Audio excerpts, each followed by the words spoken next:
Last video में हमने तुलनात्मक राजनीति के अंतर्गत सत्तावादी शासन के बारे में पढ़ा था। आज के इस वीडियो में हम बात करेंगे डेमोक्रेटिक रेजिमेंट्स के बारे में, यानी कि लोकतांत्रिक शासन व्यवस्था के बारे में यहाँ पे हम देखने वाले हैं। वीडियो SOL, DU, NCVI, बिगनू सभी के लिए ये वीडियो है, ध्यान से देखना है आपको। यहाँ पे एक चीज़ समझिए, लास्ट में हमने जब एक क्वेश्चन पढ़ा था कि सर्वसत्तावाद या फिर सत्तावाद से आप क्या समझते हो, लास्ट वीडियो में मैं समझा चुका हूँ। अब यहाँ पे हमें पढ़ना है कि सत्तावादी शासन और लोकतांत्रिक शासन जो व्यवस्था है एक दूसरे से किस प्रकार से भिन्न है। तो जब आप सत्तावाद समझ चुके हो तो एक बार आप लोकतांत्रिक शासन भी समझ लो। जब आप दोनों को समझ जाओगे अच्छे से तभी तो आप एक दूसरे को कंपेयर कर पाओगे।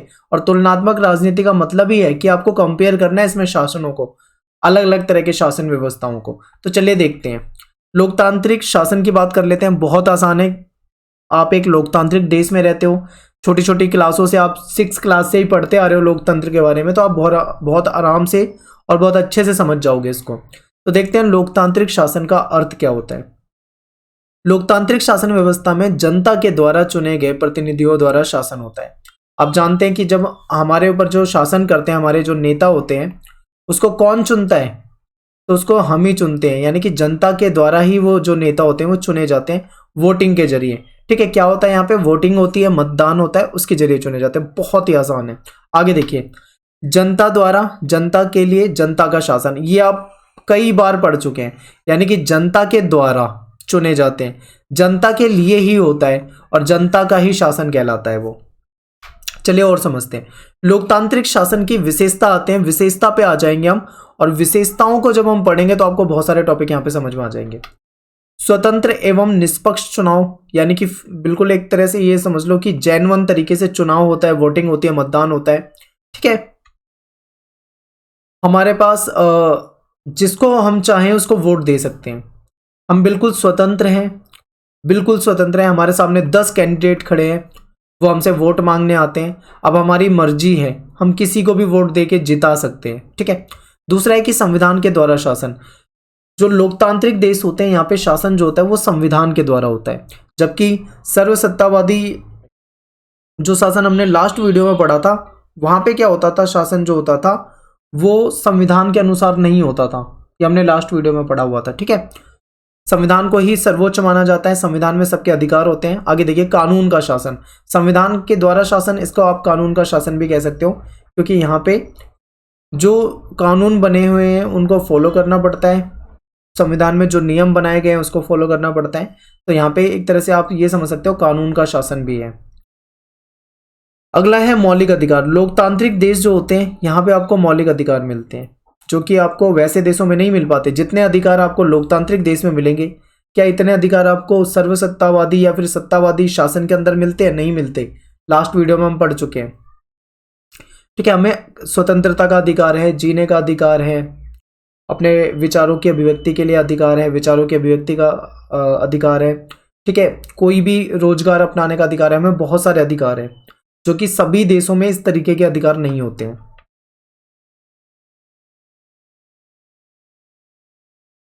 अगला है स्वतंत्र मीडिया। यहाँ की जो मीडिया होती है वो स्वतंत्र होती है, वो जो चाहे लिख सकती है, जो चाहे छाप सकती है। यहाँ तक कि यहाँ की जो मीडिया होती है वो सरकार के खिलाफ भी लिख देती है। ठीक है, और स्वतंत्र है। सरकार का मीडिया पे वैसा नियंत्रण यहाँ पे नहीं होता है जिस तरीके से सत्तावादी देशों में या तानाशाही देशों में होता है।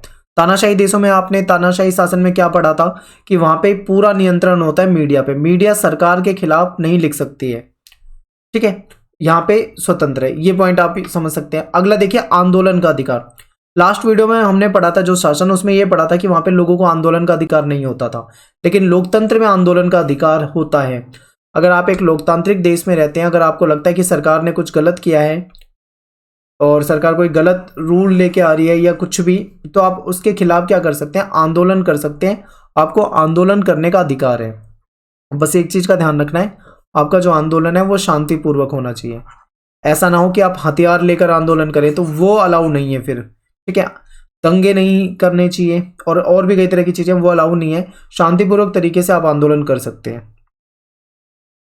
नागरिकों को अधिक स्वतंत्रता और अधिकार होना। बाकी देशों के मुकाबले जो लोकतांत्रिक देश होते हैं यहाँ पे नागरिकों को ज्यादा स्वतंत्रता और अधिकार मिले होते हैं।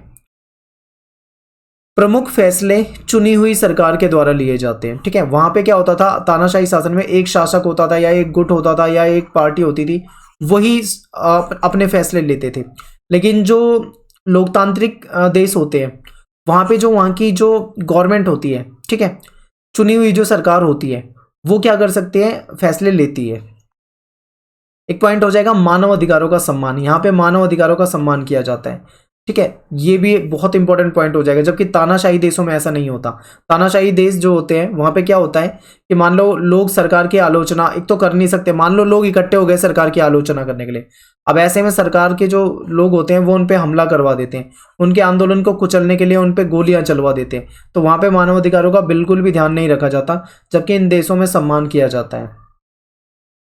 समानता का सिद्धांत, सभी को समान मानना जाता है, सभी को वोट देने का अधिकार होता है, सबके वोट की वैल्यू समान होती है। ठीक है, और भेदभाव वगैरह निषेध होता है। तो ये सारे पॉइंट आप यहाँ पे बता सकते हैं।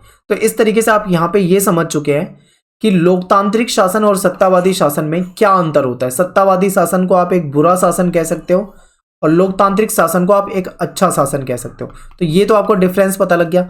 अब आपसे कह रहे हैं कि ये दोनों एक दूसरे से कैसे भिन्न हैं, कैसे अलग है, इस पे आप चर्चा करो।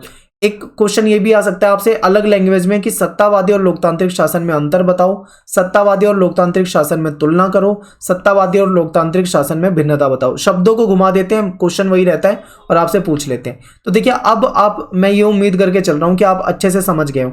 अगर हम इसकी तुलना करते हैं, इसको कंपेयर करते हैं, तो एक तरफ आप सत्तावादी शासन रख सकते हो, दूसरी तरफ आप क्या कर सकते हो, लोकतांत्रिक शासन रख सकते हो, और इन दोनों को क्या कर सकते हो, एक दूसरे को कंपेयर कर सकते हो। जैसे कि मैं आपको 2-4 पॉइंट बताता हूं, बाकी आप दोनों वीडियो देख लोगे तो आप कई सारे पॉइंट बता दोगे। जैसे देखो यहाँ पे निष्पक्ष चुनाव जो होता है वो नहीं मिलता आपको सत्तावादी शासन में, जबकि लोकतांत्रिक में क्या होता है, चुनाव जो होता है वो निष्पक्ष होता है। ठीक है, ये कह सकते हो एक पॉइंट। दूसरा क्या होता है, यहाँ पे कम अधिकार होते हैं लोगों को, यहाँ पे अधिकार जो होते हैं वो ज्यादा होते हैं। यहाँ की जो मीडिया होती है वो पूरी तरीके से स्वतंत्र नहीं होती, जबकि लोकतांत्रिक यहाँ पे मीडिया जो होती है वो स्वतंत्र होती है, सरकार के खिलाफ भी लिख सकती है। ठीक है, यहाँ पे संविधान को महत्व नहीं दिया जाता। जो सरकार है, जो सत्ता में है, वो अपने फायदे के लिए जो चाहे वैसा कर सकते हैं, पर यहाँ पे संविधान को महत्व दिया जाता है। ये पॉइंट आप बता सकते हो। ठीक है, यहाँ पे जो रूल्स वगैरह होते हैं उतने ज्यादा मायने नहीं रखते। जो सत्तावादी शासक जो चाहते हैं वो जैसा मर्जी वैसा कर सकते हैं, पर यहाँ पे शासक जैसा मर्जी वैसा नहीं कर सकते। यहाँ पे उनको संविधान के दायरे में रहकर ही काम करना होता है। तो इस तरीके से यहाँ पे आप बता सकते हो अधिकार वगैरह के बारे में। तो इतने सारे तरीके हैं आपके पास इन दोनों को आपस में कंपेयर करने के लिए।